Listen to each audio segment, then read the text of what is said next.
Some feather lashes can be very fragile, which makes it a little difficult to remove. So what I recommend is to get a hair dryer and blast it with warm air for a couple seconds just to soften the adhesive on the band. And instead of using our whole thumb, since it might pull off some of these delicate fibers, we're going to go in with our tweezers and gently nudge the lash band off of the tray.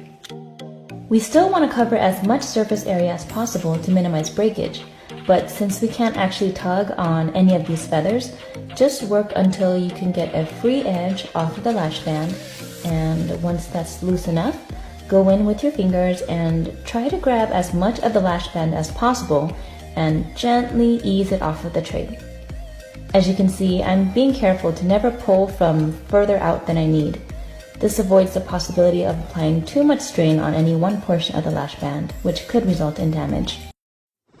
If you do end up breaking off a feather during removal, you can use any eyelash glue to secure that broken feather back onto the lash band, and you'll be good as new.